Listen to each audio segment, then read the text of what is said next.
Assalamualaikum warahmatullahi wabarakatuh. Salam jumpa lagi dengan kami di acara podcast Kedai 51 dan saya Baru Alam dan rekan Mulia Mulia Nasution.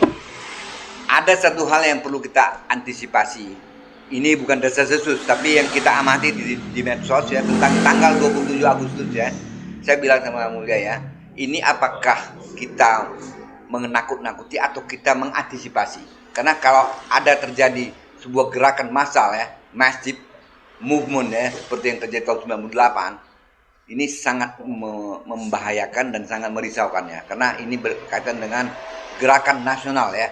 Sekelompok orang yang menyebut dirinya adalah gerakan rakyat akan melakukan semacam pengumpul massa di Jakarta untuk menggeruduk DPR katanya, kalau saya nggak salah, membangun kekuatan rakyat dalam rangka rencana undang-undang anti perampasan aset. Undang-undang perampasan aset yang dianggap tidak ditanggapi dengan baik. Nah, ini saya kira bisa menjadi sebuah situasi yang membahayakan kalau tidak disikapi dengan bijak. Itu fakta atau ilusi? Bukan ilusi, itu sudah menyebar di medsos. Bahkan saya sudah bertemu juga dengan beberapa teman, nelpon saya, mereka itu menyatakan memang ini gerakan adalah gerakan revolusi ya, yang harus memberikan warna untuk rakyat ya, karena sudah merasa tertekan, tertindas ya dengan berbagai perilaku aparat maupun pemerintah. Nah, seperti kemarin katanya saya dapat informasi juga, saya nggak usah sebut namanya barusan ya, yang waktu kasus 17-an ada pesta negara ya, bisa saja di mana ada terjadi gempa di NTT, sebagian pejabat kita bersenang-senang di pusat. Kan ada utusannya yang ke sana. Tapi apakah itu bisa dianggap sebagai sebuah perwalian situasi empatik? Ini kan sudah jelas tidak peka gitu ya.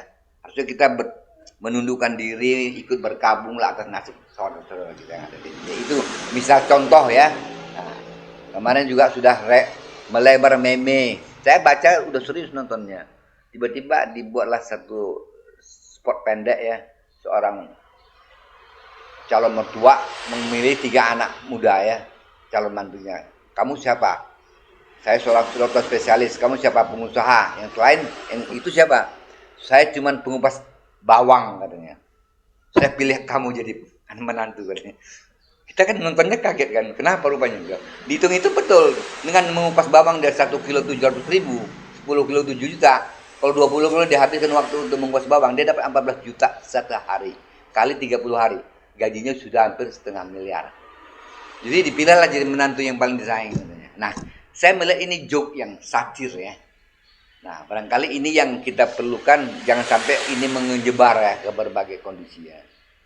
Nah, termasuk juga kasus Aceh, di mana damai Aceh tiba-tiba berubah menjadi sebuah situasi yang sangat menyakitkan ya. Kesakralan Merah Putih, Garuda rusak dalam Aceh itu. Belum tentu itu adalah dilakukan oleh orang Aceh ya. Tapi gerakan-gerakan seperti itu jelas memberikan ruang kekacauan ya buat stabilitas nasional. Nah, ini yang kita perlu cermati. Ya, tentu saja apa yang terjadi itu kan tidak bisa kita lihat dengan mata telanjang. Ya. Sebagai wartawan kan kita juga harus tahu lebih jauh tentang motif, latar belakang, dan kemudian juga aspek-aspek yang menyangkut security nasional ya di dalam kegiatan-kegiatan itu. Kalau kita menelan apa yang kita lihat sebagai sesuatu yang akhirnya mempengaruhi kognitif kita, menurut saya kita kan tak ubahnya juga seperti masyarakat kebanyakan yang tidak melakukan pencernaan secara lebih objektif terhadap apa-apa yang berkembang. Tetapi sebagai satu peringatan oke gitu loh ya.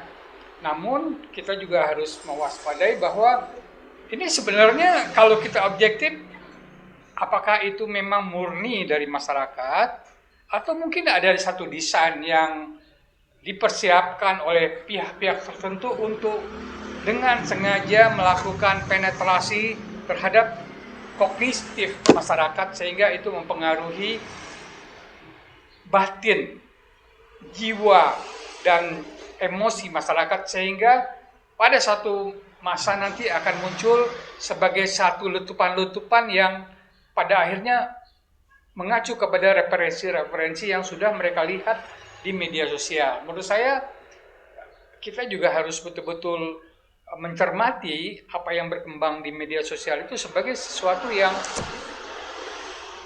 kenapa ya? Why? Backgroundnya apa? Gitu loh, maksud saya kognisi itu juga harus Ya, tapi kalau yang harus kita sadari gini dari ya, awal. saya setuju analisa itu bahkan terjadi di berbagai negara, mulai dari Iran, kemudian di Afrika, bahkan di Libya ya, waktu jatuh Gaddafi. Bahkan kita juga mengalami fase itu ya, ketika Pak Harto jatuh, ada yang mengatakan Pak Harto itu jatuh bukan karena mahasiswa, tapi karena permainan asing kan? Ya, rupiah di downgrade ya sama dolar. Ya. Tapi kalau kita melihat itu satu aspek, pertanyaan kita bagaimana kita bisa memilah aspek intervensi luar kekuatan asing tadi dengan faktor internal juga yang memang dibuat oleh pemerintah yang memang banyak sekali masalah yang berulang. Saya katakan tadi, kalau memang hanya satu kesalahan slip of tongue Pak Prabowo bilang salah bukan 700.000, saya sudah kasih bantahan juga agar diralat segera ya oleh penasihatnya. Tapi sebelumnya juga ada masalah penggilingan padi yang 2 miliar ya. Kemudian ada lagi angka yang joke katanya. 2 triliun, sorry. Nah, ini contoh ya. Artinya ini kan bisa saja Pak Prabowo itu mungkin sudah mengalami semacam umur 75 tahun ya, itu ada gangguan secara ingatan memori ya. Nah, disinilah peran aktif daripada penasihat ya. Itu memberikan mana yang harus filter untuk disampaikan ke publik, mana tidak. Saya dulu juga punya pengalaman sebagai penasihat menteri di bidang komunikasi. Sebelum Pak Menterinya ke publik, saya sudah periksa. Akhirnya dia bilang, tulis saja secara langsung singkat, saya kasih semula. Baru ini disampaikan. Nah, maksud saya itu Pak Prabowo itu, para penasihat itu bisa melakukan hal serupa. Berarti ada sesuatu yang tidak seharusnya terjadi, namun dibiarkan. Akhirnya membusuk. Dan setelah membusuk, ketika itu dibantah atau diralat, tidak ada artinya. Itu sudah membangun citra yang buruk ya. Nah, jadi bisa saja kita melihat kondisi ini kalau secara nalar politik ya, bagian dari permainannya. Karena bagaimana mungkin seorang presiden, orang nomor 1 bisa kilap berkali-kali, slip of tongue-nya berkali-kali. Jadi ini kan juga sudah sesuatu yang tidak pas ya. Kalau artinya kalau di Amerika atau di negara besar itu namanya tim penasihat komunikasinya itu udah singkirin itu kan, karena nggak benar mereka membuat pemeriksaan filter. Dia harus pelajari audiensnya siapa, apa yang disampaikan itu apalagi menyangkut data ya, itu udah diperiksa betul di angka-angka itu. Ini kalau sampai salah fatal. Nah sekarang orang bisa lagi membuka lagi masa lalu, perjanjiannya Pak Prabowo, kesehatan gratis, makan apa macam-macam lah, semua sekolah gratis ya kan. Nah itu di combine ya, memang ada pasti yang bermain ya, karena bisa merekayasa situasi itu ya, sampai menjadi tontonan yang menarik ya. Nah, kalau rakyat saya kira nggak percaya. Tapi pertanyaan kita bagaimana pemerintah harus bisa proaktif ya, jangan cari salah keluar ya. Tapi kita apalagi ini tanggal 27 tinggal berapa hari lagi. Nah, kalau sampai ini terjadi, walaupun hanya gerakan untuk menunjukkan bahwa rakyat ini masih punya daulat ya, tapi bisa saja disusupin kan. Ya. Ingat Malari itu sebenarnya gerakan murni waktu UI. Tapi di Senin udah diblokir sama Sumitro kan. Dibikin penghancuran segala macam sama Jepang yang jadi korban. Akhirnya apa? Hariman Siregar rusak namanya kan waktu itu. Yang lagi di Malari tahun 74. Nah, ya. Inilah yang kita hindarkan. Pada akhirnya kan kita lihat bahwa konflik ini sebenarnya adalah konflik antara elit. Namun memanfaatkan masyarakat bawah, lapisan bawah yang mungkin secara intelektual atau mungkin pendidikan akademisnya dan juga emosi kognitinya yang tidak bisa membedakan antara suatu keadaan yang betul-betul objektif dengan hal yang dibangkitkan melalui emosi. Pada akhirnya kan pertarungan elit ini yang membawa satu kerusakan yang lebih besar. Pada akhirnya siapa yang jadi korban? Tetap aja masyarakat toh. Itu loh. Ya, tapi kalau kita mau pilah-pilah dari luarnya siapa? yang punya kepentingan. Kalau dari dalam internalnya mungkin oligarki, kita ini kan punya kaitan luar juga ini semuanya kan. Nah sekarang kemarin saya dengar juga Pak Yusril Menko Polhukam disuruh mengkoordinir ya para pengusaha tambang atau rakyat ya di bubble, karena dia menyatakan kalau ada negara yang tidak punya timah tapi menjadi pengekspor timah ya kan. Nah ini kan lucu kan, ya. Artinya ada something wrong ya. Ya, artinya kan kerusakan yang terjadi di dalam penataan sumber daya alam, kekayaan alam kita itu kan sudah lama terjadi dan itu dibiarkan oleh penguasa-penguasa yang lalu. Ya kan?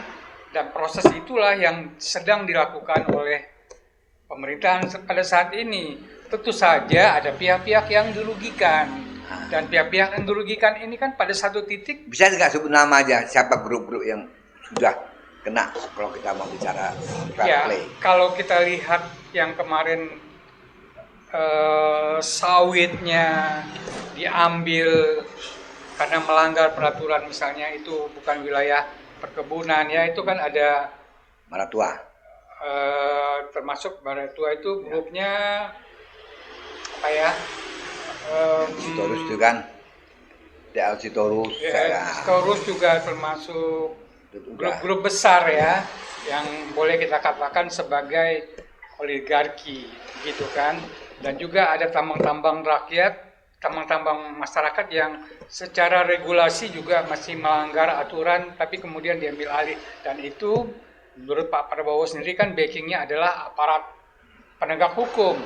Nah, menurut saya kita juga harus melihat bahwa ada perlawanan-perlawanan yang dilakukan oleh orang-orang yang mungkin merasa bukan hanya tambang atau kekayaannya yang terusik, tapi juga kalau itu dibiarkan bisa jadi juga aspek legalitasnya mengenai mereka sebagai pribadi warga negara, begitu kan.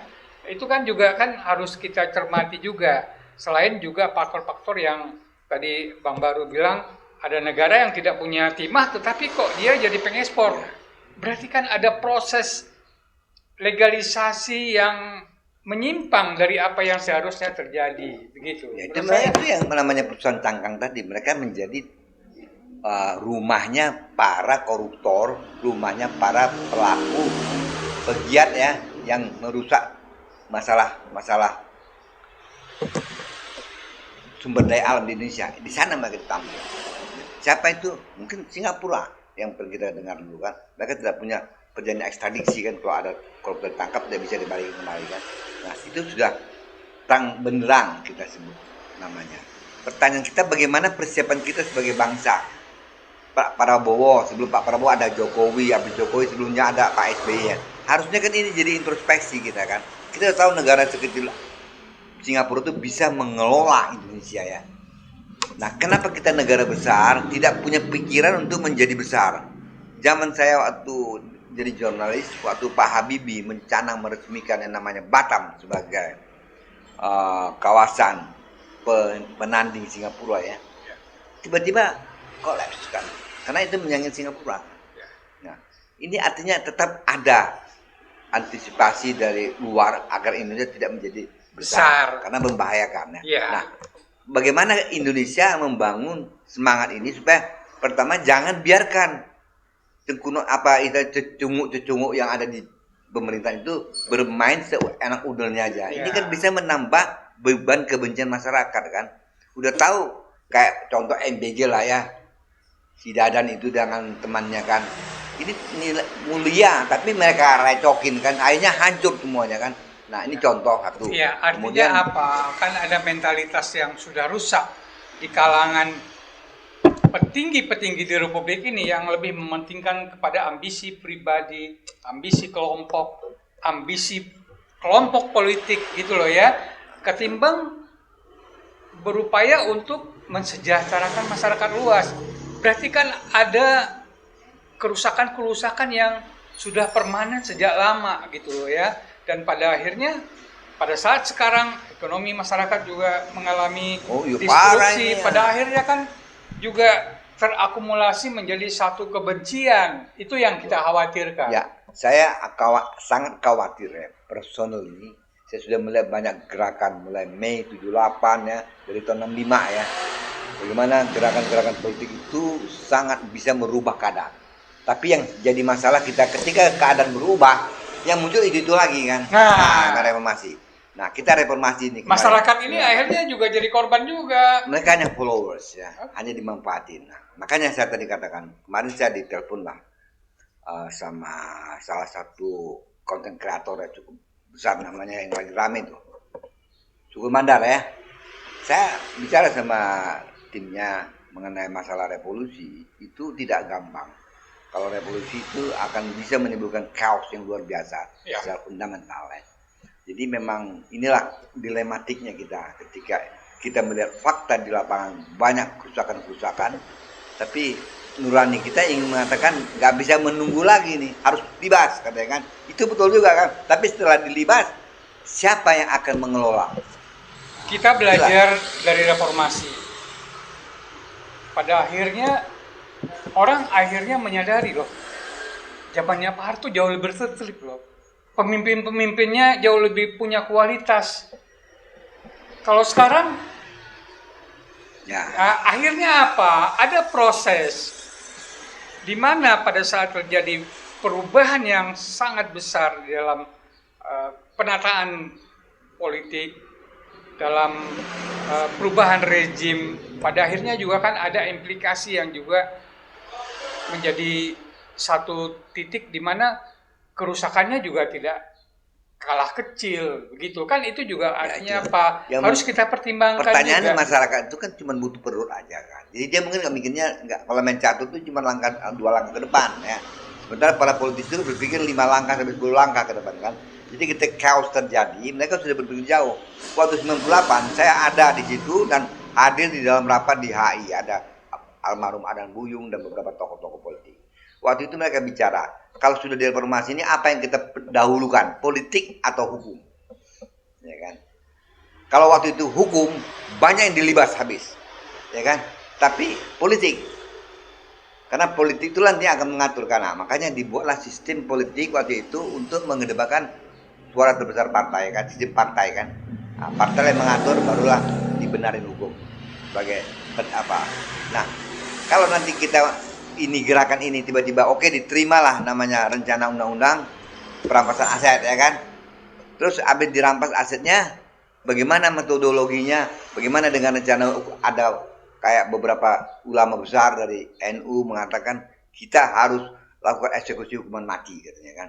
Karena sudah pantas koruptor dengan nilai tertentu harus eksekusi mati. Sementara undang-undangnya belum ada RUU-nya. Nah, ini kan berkejar-kejaran nanti semuanya kan, antara undang-undang perampasan aset dimiskinkan. Siapa yang mau dimiskinkan kalau tahu kita bakal ngambil juga di situ kan? Pasti nggak mungkin kan. Nanti kalau misalkan ketemu juga hal serupa di lingkaran keluarga presiden, masalah lagi kan. Nah, undang-undang tipikor pun juga sama, dibuat batasnya tahun 99 ke atas yang boleh dijamah oleh KPK. Kalau nggak dibuat begitu, nanti kemana-mana ke belakang kan yang kena. Nah, sekarang kita lihat juga MK kemarin, oke, masalah MBG tetap dibolehkan, tapi sampai 2027 ya. 2028 baru boleh diberlakukan tidak. Nah, jadi dia kasih ruang waktu untuk mencegah terjadinya dampak-dampak yang unlimited ya, bisa membahayakan. Jadi bisa dilacak-acak kekayaan orang kan, yang zaman dulu kan. Nah, ini bagaimana kita menganalisa tanggal 27 ini? Apakah ini benar hanya sekedar spoken buat propaganda saja, nanti diantisipasi, atau sekedar, atau memang benar-benar ini adalah bencana besar yang bisa membuat, Anda tadi bilang jangan sampai Indonesia nggak ada lagi nanti setelah tanggal 27. Itu yang kita khawatirkan kan, gerakan-gerakan massa yang tidak terukur pada akhirnya akan ada destruktif tindakan tersebut yang pada akhirnya juga merugikan kita sebagai bangsa dan negara. Ya. Pada akhirnya kan nanti yang paling sulit itu kan orang-orang kecil seperti kita. Iya, makin susah. Yang tidak punya tabungan lebih banyak lagi. Kerja juga terbatas, begitu ya. Nah, pada akhirnya kan ini yang akan menjadi korban.